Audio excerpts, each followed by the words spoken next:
years we've had him come to Arkansas to do youth gospel meetings. He's baptized, and he's still preaching and baptizing. Hundreds, thousands, I believe we're in the thousands now. So we're just excited about the work he's doing for the Lord. He's also a published author, a successful published author. He's the current minister for the Highland Heights Church of Christ there in Houston, Texas. We have questions that we want to create a dialogue where you all get a chance to see what you missed, but also get a chance to talk to our speakers. So one of the questions that I would like to ask, and hopefully the mic is on, check the mic. We're going to go ahead and start our panel discussion with his questions, and I believe after I introduce him, okay, we'll let him answer those questions, and if you have questions, we'll give you an opportunity to do the same. Since the session topic was man up, what does that mean? Oh, Tommy Brooks, if I didn't get Tommy Brooks from I'm so excited. I forgot to give you his Tommy Brooks from Highland Heights Church of Christ in Houston, Texas. So what does man up mean? You just saw it.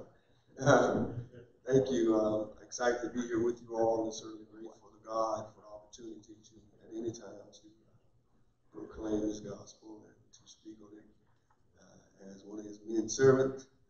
We are thankful for each of you being here. Good to have my group with me all the way out of Houston. My young men as well as young adults with us. And, well, the emphasis this morning as we put on manning up, Ezekiel said God was looking for a man. He's looking for a man to stand in the gap. And so in Jeremiah, he told him, run to and fro and find a man and execute judgment. So we talked about this morning how standing up, being manning up, would be standing up with God when no one else was staying, taking a step in life, every step in life with God, and how the influences of this world can take your focus off of that. And we can have this false persona of a man, what a man is when we look at the role models of the world. And I gave him an example, a young man who was in Houston. I had this false persona on social media.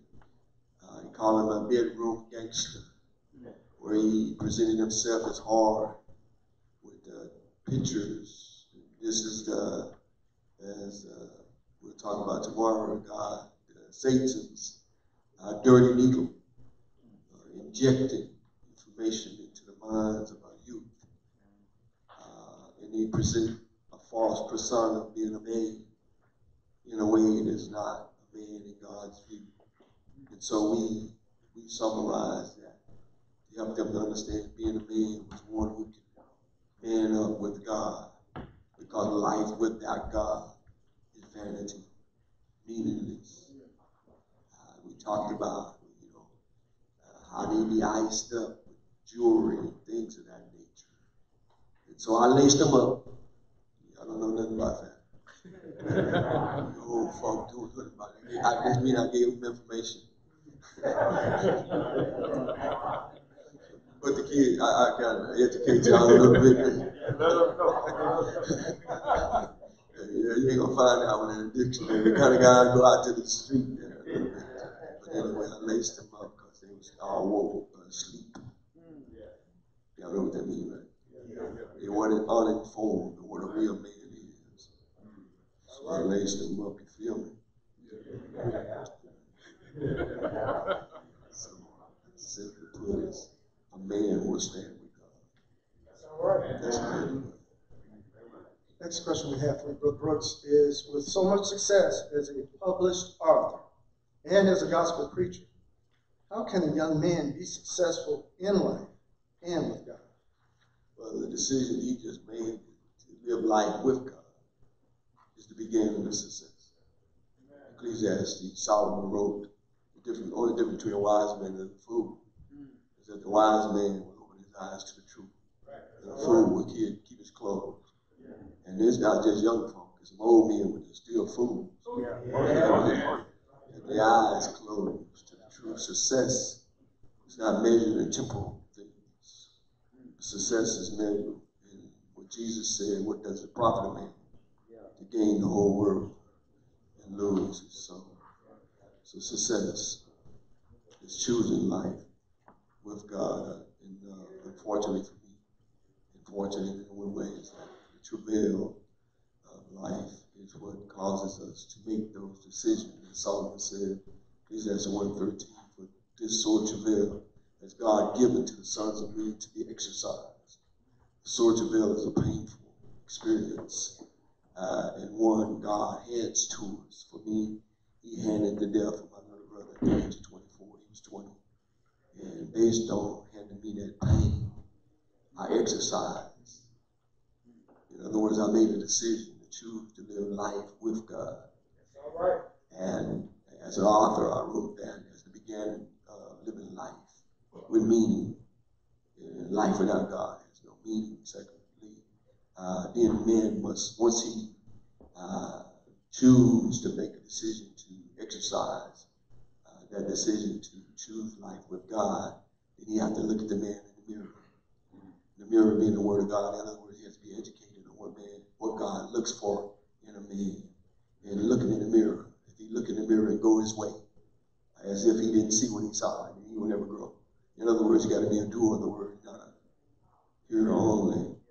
That's what I'm talking about. So that's looking at the man in the mirror. It's the only way a man, after being born again, can remain successful as a man of God.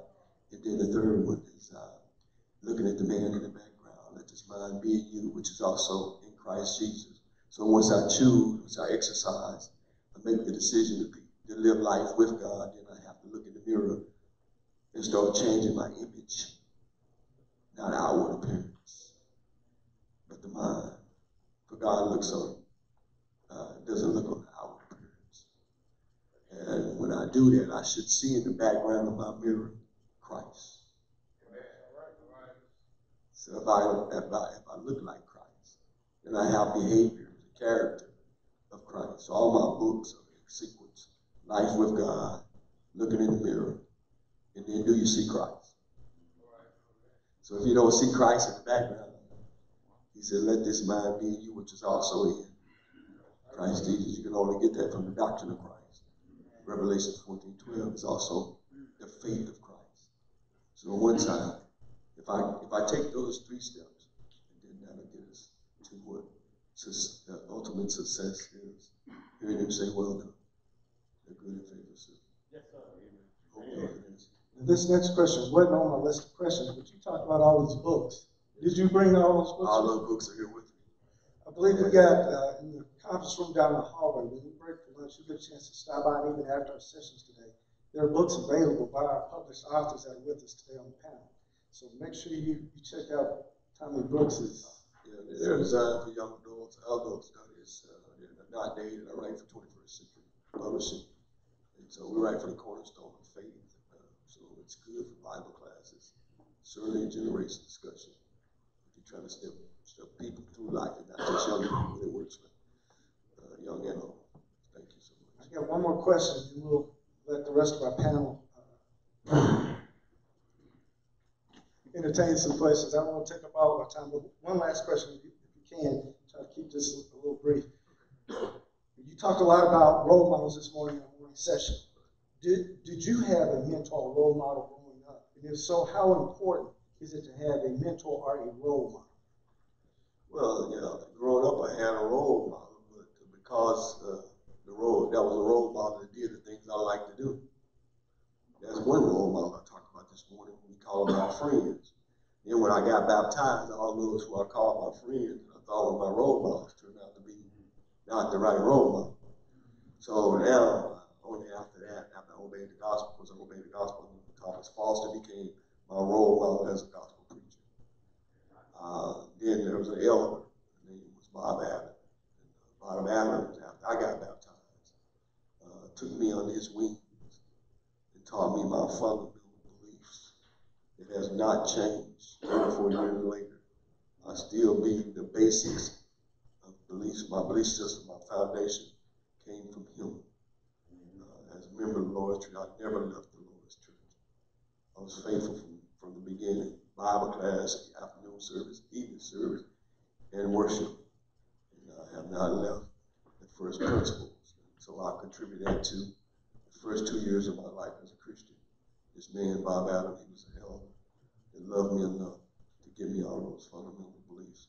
Have never changed. The Bible hasn't changed. So it hasn't changed. So far, I'm not going to leave. But I believe that's where he was the guy who took me from a babe to someone who could survive in this world as a Christian man. Thank you very much. On my left on the panel, you have one of our elders, Theodis King, is on the panel also. Another one of our elders, and also our pulpit minister, our senior minister, Dr. Lloyd Clay Harris, will come and direct a further portion of our panel discussion this week. I say that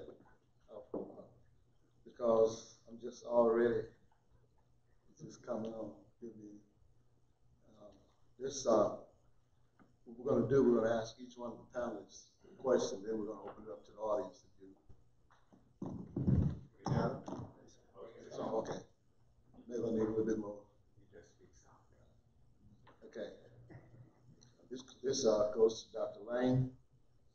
First of all, Dr. Lane, I want to thank you for squeezing our conference into your schedule this weekend. You talked about all the places you had to navigate from to get here, and we really appreciate that. Also, I know of all your work dealing with the aggression reduction training, the clinical psychological program that you have, and that means a lot to us.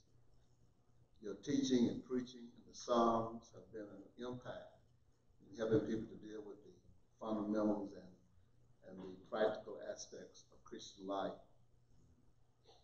Question, as you travel and work with school systems, youth programs, and brotherhood mass meetings, what would you say is the greatest contributor to the masculine dilemma of the bow-down head syndrome, causing men, both adults and youth, to falter and fumble the ball in realizing our potential by living the negative stigmas projected on us, and why are we as men receiving such negative affirmations?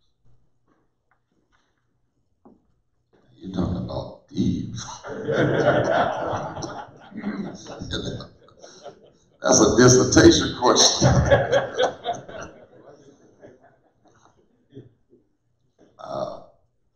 Deep things are made simple. For me, I think that the truest, the most simple answer to that question is spiritual warfare. I think because I recognize that we are purpose-driven people, that our ultimate purpose in life is to glorify our God, to imitate our Savior, to maximize our potential, and of course to conquer our circumstances. So out of that comes, for me, spiritual warfare. Everything. And what I've seen demonstrated here today, and this is always the case when we allow our spirits to bear witness with God's Spirit. The Holy Spirit has a way of bringing everything together. What Dr. John Marshall did sort of ties everything all of us are trying to do. So it's almost like all of these subjects were spirit-led, and they kind of tie into each other. And this had to be the leading of the Spirit. Now, having said that, when I talk about the greatest contributor factor to the masculine dilemma, that this bow head syndrome is spiritual warfare, I addressed that in my presentation this morning. You see, Satan comes kill, to steal, and to destroy. He comes to steal our self-esteem, kill our dreams, and destroy our souls. That's his ultimate. He's a murderer. He's in the killing business. And ultimately, it's your soul that he wants. So he kills your self-esteem, destroys your dreams, steals your dreams, and destroys your soul. Spiritual warfare is manifested. These are the three basic challenges I think that we have. The spiritual warfare manifests itself for the African American community in overindulgent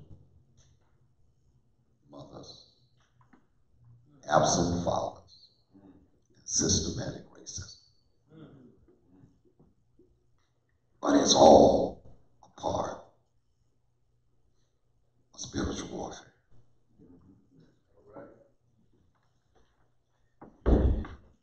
Thank you, sir. Question, what would you say is the most significant means of our youth and adult men breaking through the barriers of mediocrity and moving into the realm of excellence? What can we do as African American leaders in greater spiritual community to fuel the upward movement of men? A succinct answer that I have to explain. I would say male mentorship. It's hard to be what you've never seen.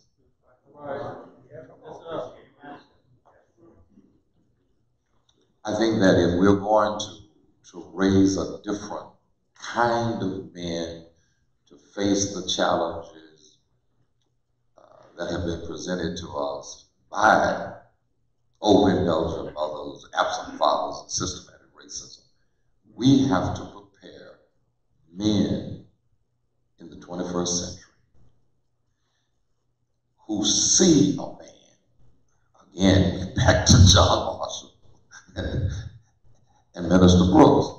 It's sort of like all of these things. We have to invest in our boys. Yes, sir. All right. Come on, preacher. I think that our churches are in trouble if we don't do a better job of investing in boys to help them become men, godly men. I've had the privilege, I'm in my 50th year of ministry. I celebrated my 50th year of ministry in July of last year. So I've been at this a little bit. The church will not ever be what it needs to be until we change our approach to education. I've had the opportunity to teach, train, and ordain elders in every church I've ever preached for. And I don't think a man is qualified to be an elder who is not first a soul winner. You know, how are you going to shepherd sheep if you ain't in love with the sheep? Right. And the best way to become a real pastor is to invest in boys. I don't allow men to get comfortable leading the flock who won't invest in boys. Every leader, every elder, every deacon ought to mentor a boy. That's a part of your qualification to be an elder. You know, that's that part about having good rapport within and without. No single woman ought to have to raise a man-child by herself when we have elders and deacons in the church. And so I developed when my older son was first born, hit me like a ton of bricks in the hospital. That for the first time, I'm going to be responsible for raising a man-child, and nobody ever mentored me. And I developed a curriculum that's called the Man's March to Maturity, where we take the man words and develop men when they are 12 years old. It's part of our education department, part of our youth ministry. I think that we have to invest in our boys. We wait until a man has ruined his life. He's 45 or 50. Now he's serious about serving the Lord, but he's got 3 wives and all these outside children, and he can't qualify to be an elder. We have to start training elders when they're 12. So discipleship and mentorship. The Bible calls it discipleship. We call it mentorship. I think that's the key. That's going to take us forward, because it's hard to be what you've never been able to see. Yes, sir. Thank you, Dr. Lane. I have the honor and the privilege of placing in some questions before Dr. Marshall. Brother John Marshall, personal coach, life coach, thank you for coming to work with us in this conference. I also thank you for the many books that you published. John is not only is he an author, but John is a publisher. And John assisted the MacAlpin Church of Christ in the publication of the book, The Hour Has Come. So if you don't have a copy of The Hour Has Come or any of his books, as Robin said, down the hall in the conference room, Brother Marshall has brought some of the books, and he will have them. Dr. Marshall, the latest book you have is called Handler, and we thank you for that book, and also the work you've done with the Blueprint series. So the question is, how would you describe the state of leadership of the African American male in regards to his family, community, and church? Also, the second part of that question is, what can and should the leaders of our churches, schools, specialized training centers, whatever, fostering, do for our youth and overcoming the dilemma that we see in our community? First,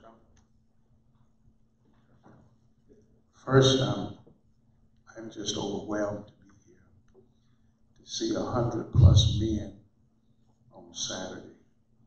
It thrills my heart to be on the podium with Lord Harris. That when I first obeyed the gospel, heard him preach, I obeyed the gospel as an adult, and hearing about David Lane in St. Louis, and here I am sitting up here on the podium with them. It just blows me away. I just don't even have words to describe that.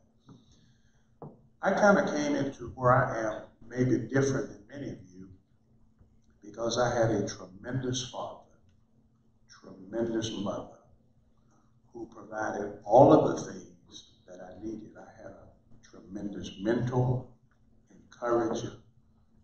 So it's out of a sense of what I have received that makes me want to give. So I'm not giving out of a void of not having it. I was just really blessed. Tremendous father. So all of the things that but here's something that I've discovered. I think that to mobilize us, we sometimes look too far away.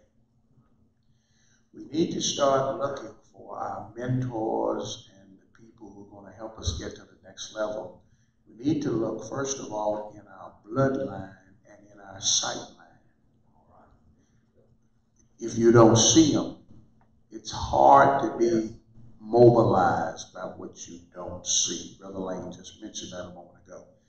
So what we've got to start doing is looking in in our environment and finding men who may not be adequate in every area, but select the area of adequacy that he is in and use him to mobilize us. There is someone in your community that has a trait worth imitating. You just have to look and find it. Now, the Hebrew writer said in Hebrews 6, 11, and 12, and this is something that is hard for us to do, unfortunately. It says we ought to find those, in a sense, who have been successful and imitate them. Once again, putting sight within reach. Find someone who you can imitate and then ask them to mentor you. Don't be embarrassed to do that. The hesitancy is, I don't want to do that because that admits I don't know what I'm doing. Because if I'm asking you, that means I've got to applaud you in what you're doing. So look at your sight line and your bloodline. Go down to uncles and aunts, granddad. There's somebody in your bloodline that has done something worth imitating. And so I think we can get what we need if we'll do that. Now, I have been known to miss the question, so I started answering the question and I actually forgot what the question was. I think you got it, brother. I think you got it. Secondly, before we open up this dialogue to the audience, I enjoyed your presentation this morning because you taught us a lot about being systematic and systems.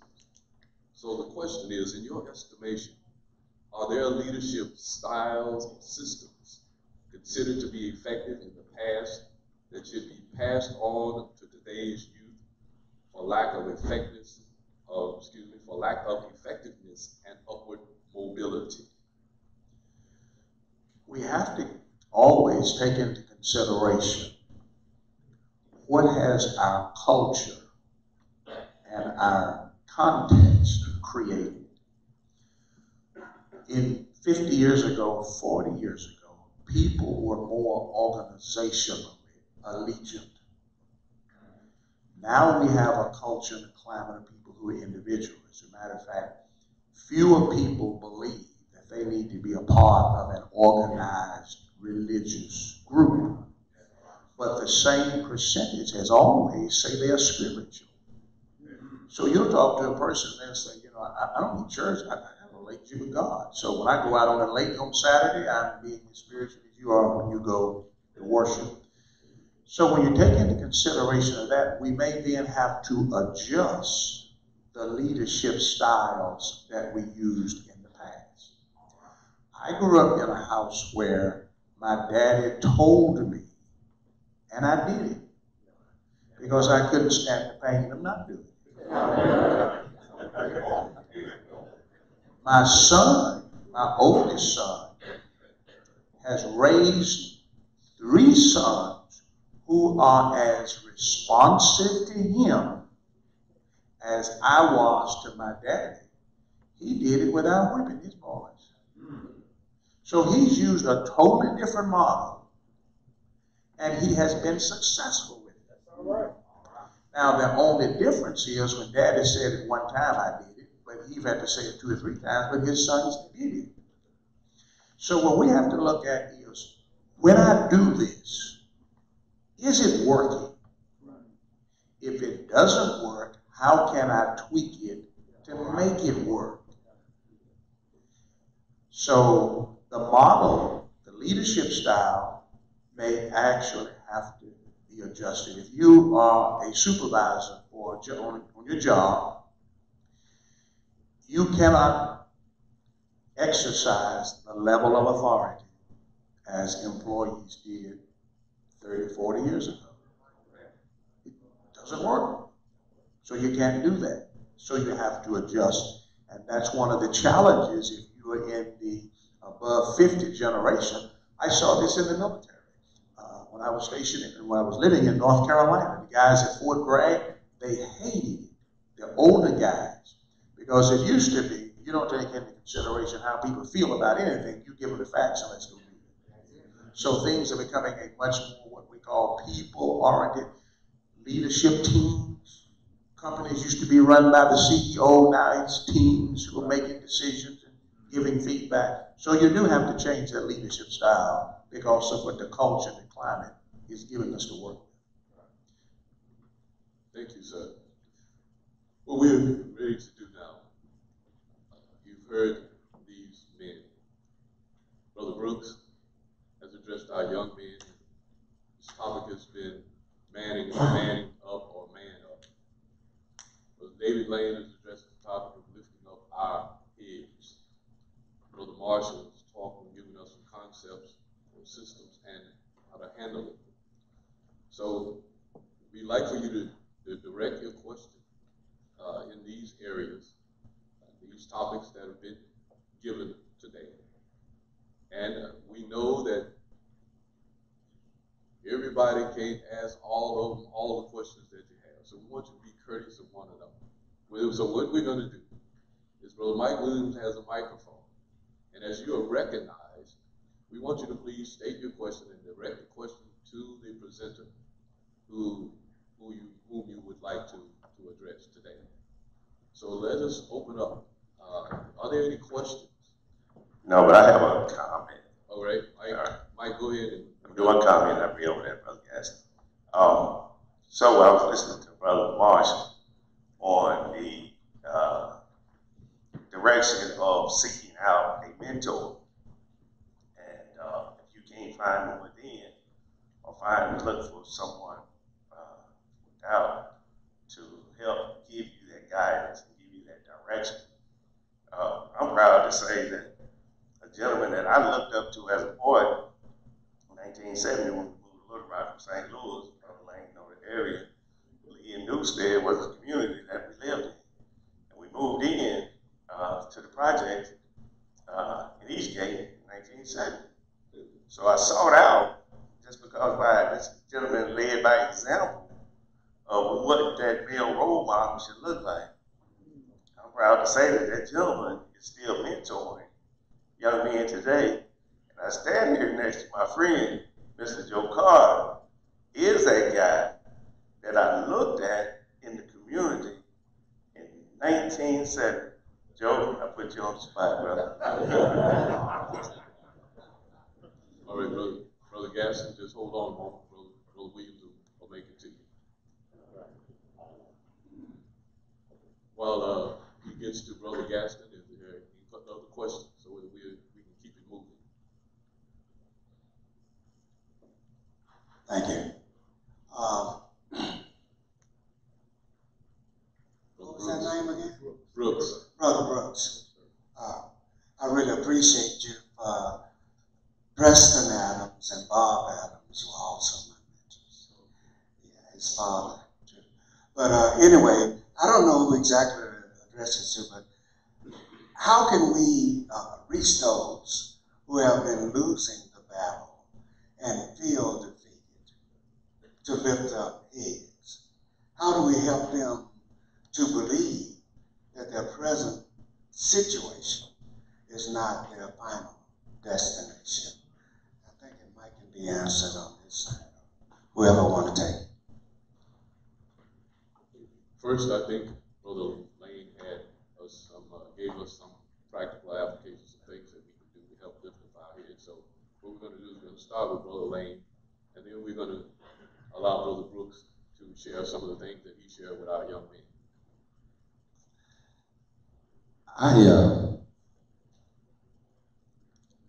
was listening to his statement. I think I'm going to have to be very unorthodox here because I think a picture is worth 1,000 words. I think the key is helping people know their value.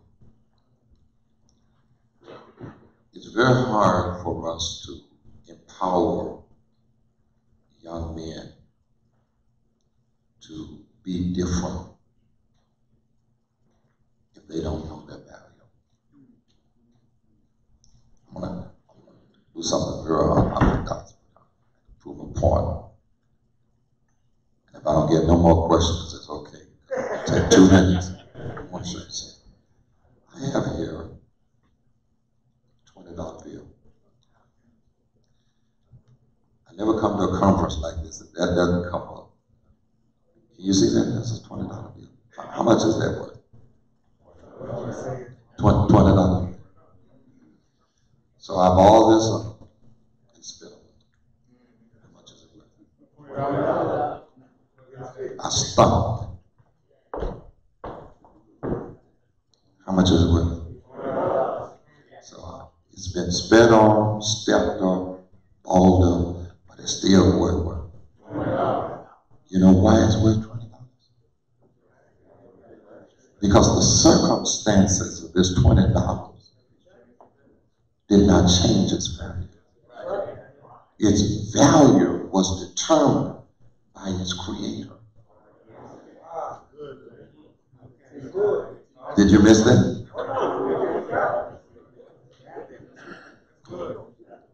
So if we're going to change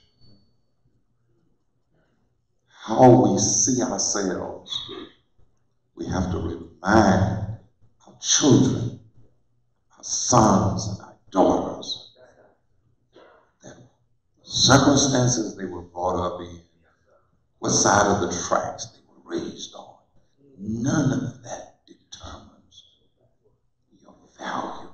Yes. You are valuable because God made you so. So my value, how I see my, isn't that what Jesus said? You can't love your neighbor till you first do what?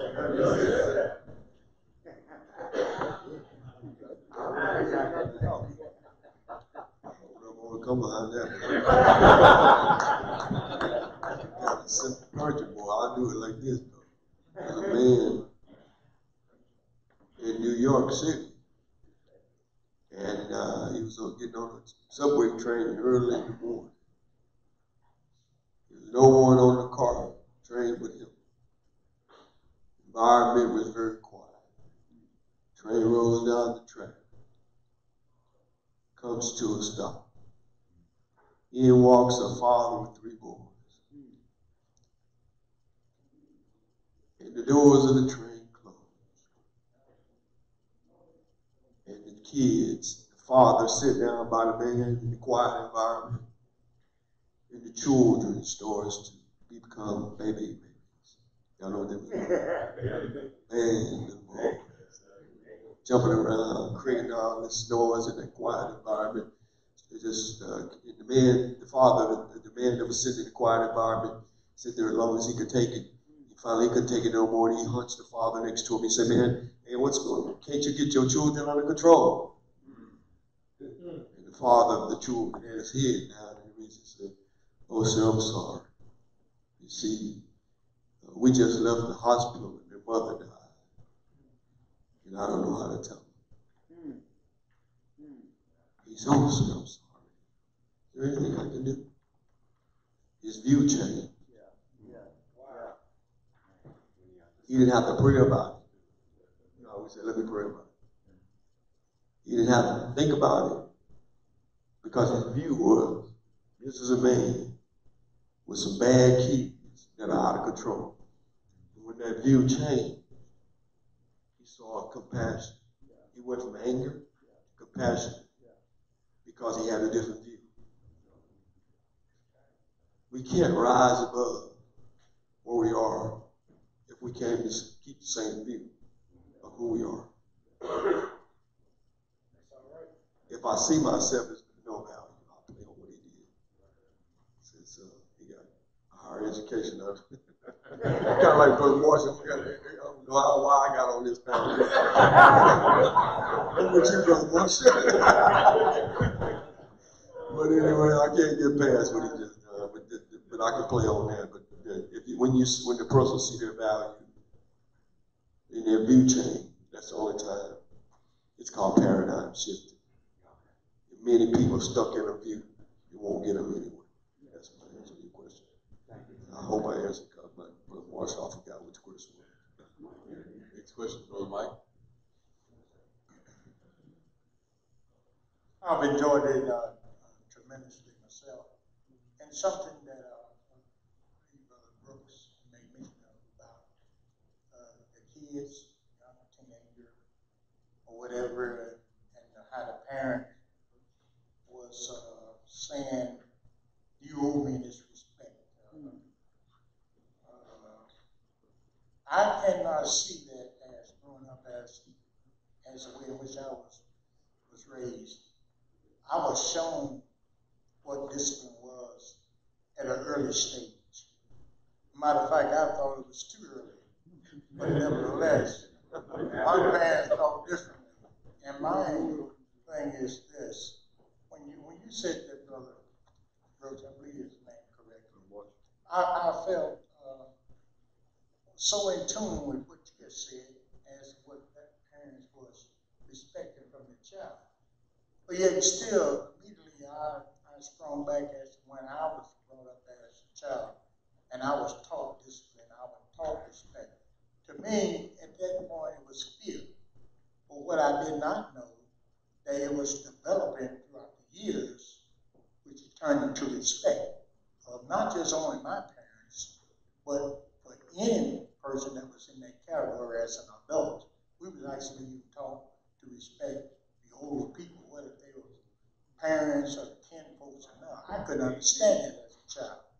So when you said that, it made me reflect back to the fact the person had asking for something that they did not give that child, and they were rearing that child, as disrespect or to teach them, to respect them, and to actually show them. And a brother brought it home when he said, you are teaching that child to be disrespectful by the way in which you conduct yourself, whether it be in church, home, or rest or play. Kids mimic. They mimic out there to whomever they honor themselves to. So I say this, brother. Sometimes we get some kids that has not had that in their home, and so naturally we don't expect for them to be respectful. They have to be taught, even though whatever age they are, they have to be taught. But when you're a young child, when you start out really young, and for some of these kids, they are teenagers now, so naturally we can't stop it. But we just got to go over what we have. But the message should go out to the brothers throughout the United States, throughout the world. It starts at home, brother. That's when we start at home teaching our young kids. You see what I'm saying? We are just crippling them for life. And they will never understand the true value of what manning up, becoming a man, when we're looking to the parent or the single parent, mom or whatever, and looking for her to do that job in which is an entitlement to the man. So when you said that, brother, it just threw me at home. That parent was asking for something that they didn't take time to teach that child. And then talking about that respect I deserve it. No, I think you deserve just what you got because you failed to give that child a proper teaching. Thank you very much. I definitely enjoyed this panel. I didn't hear a question, but it sounded good. Yeah. He asked a question. He asked a question? Yeah. He should have been asking. I think the question should be, what is the difference between teaching discipline and modeling discipline? His comment fosters that question. Right. And I think that one of the major misunderstandings that we have in these kinds of conversations is that when we use the word discipline, we think punishment and correction. Right. When the Bible uses discipline, it has three components. Discipline involves instruction, training, Yes, sir. and then correction. Yes, sir. That's it. So those of us in my era, my father and that generation said that I'm gonna discipline my child. I'm gonna put some discipline on you. They're talking about punishment. What we are suggesting is that you have no right to punish anybody for breaking a rule when they don't understand what the rule is. That's why discipline starts with instruction. Training means not only do I tell you what to do, but I show you how to do it and what is expected. And then correction takes place when you violate the rules that you know and understand. That's all right. That's good right there. All right, sir. Thank you, sir. Hey, how y'all doing? Thank you. I enjoyed both of y'all this morning. Dr. Lane, I think this question is to you. When I'm on Monday through Friday, Monday through Saturday, I practice one thing. Then I go to church, and now I want to get holy day down.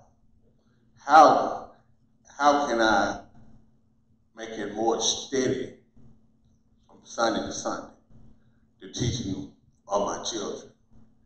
Like we do certain, like I do certain things during the week, and all of a sudden I get up here, I get dressed up in a suit and tie, and all of a sudden I got holding it down. I want to do a little bit more of that. I want to do more of that some days a week instead of one day a week. Thank you very kindly for directing the question to me. But I'm not going to answer because I'm not going to hog all questions. So since your answer is going to involve a system, I'm going to pass that.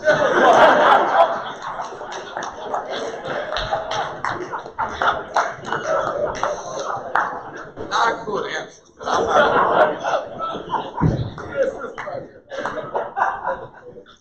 If you're talking about for your children need to see and really believe that what you learn on Sunday makes a difference on how you behave on Monday through Saturday. If they don't see that it makes a difference, it's not going to have a positive impact on it. It's going to have the opposite. I do think that sometimes we misconstrue what's spiritual. I understand the word spiritual to really simply mean values that proceed from the mind of God. Do you realize that a work ethic is spiritual? Paul writes and said, if a man don't work, don't fellowship with him. So, because developing a work ethic is a spiritual value. It's a value that proceeds from the mind of God. So here's the question that each one of us have to ask. Am I living a God-principled life as I make decisions about things that I do? I'm a realtor.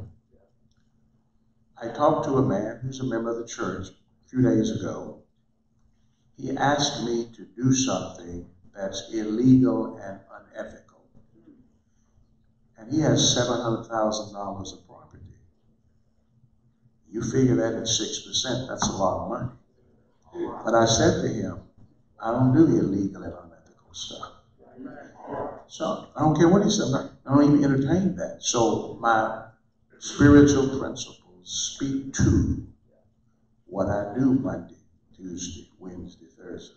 So what we have to do is to narrow the gap between what we learn from the Bible and how we actually behave. Now, all of us have to admit that there is a gap. None of us do everything that we know we should do. We got to start narrowing the gap. The second thing we've got to do is ask our children and people who have observed us to forgive us for not having narrowed the gap before. When my children became 18, I sat with them and I said, listen, you will look back at what I've done and taught you. There are some things you'll disagree with. There are some things that I did that was wrong. Forgive me. Forgive me. Because they remember when he got a pair of shoes and he didn't. I don't remember it. And then they process that. And sometimes they hold issues against parents. I don't remember it. So forgiveness is God's solution to those kinds of issues.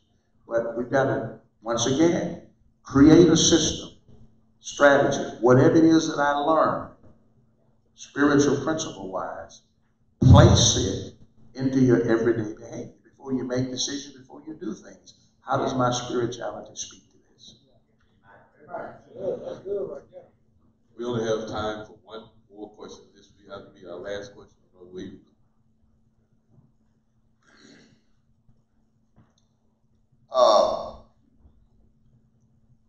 My question is this. A lot of you here know me. I'm from Johnson, from the College Heights Church of Christ.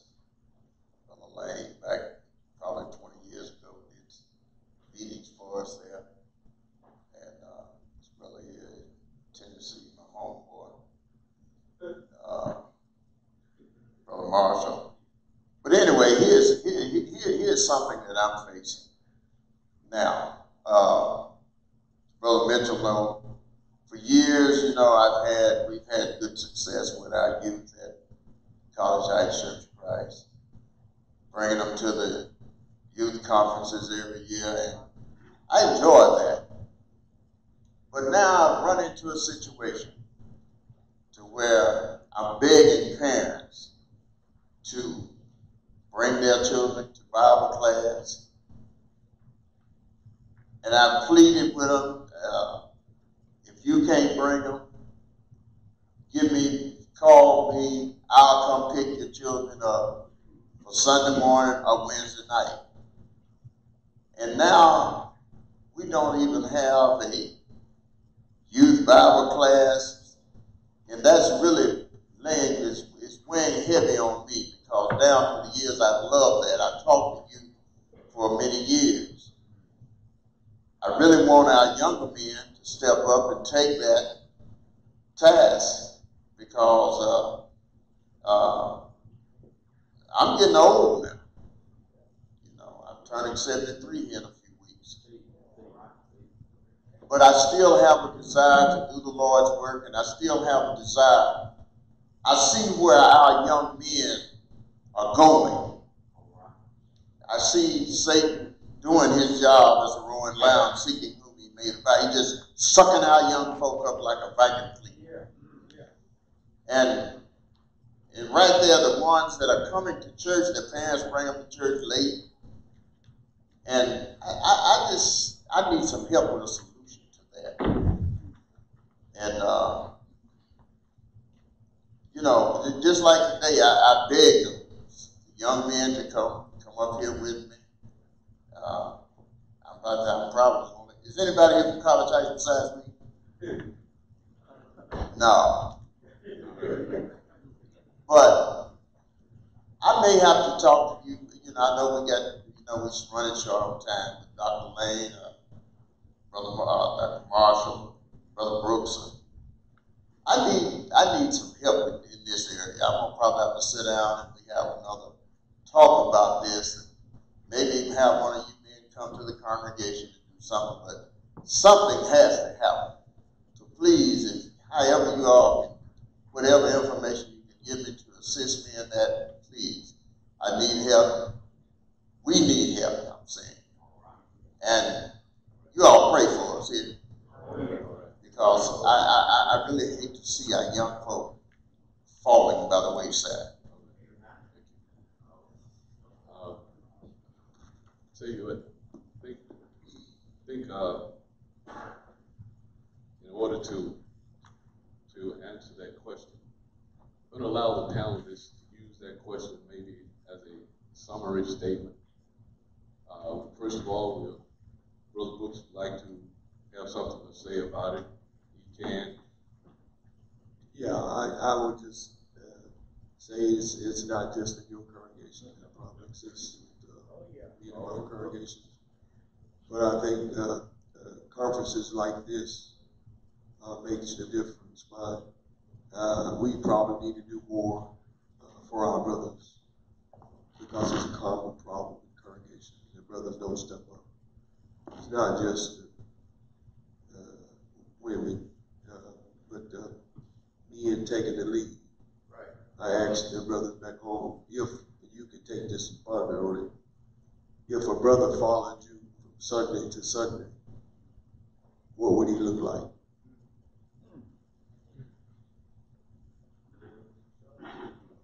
And that'll tell you what you look like.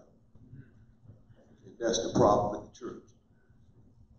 The boys look like what they see.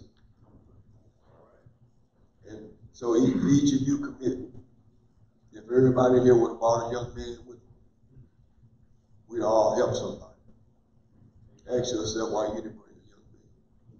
And you'll see what the providence is throughout the church. I know that we like to go on, but we're going to have to close out.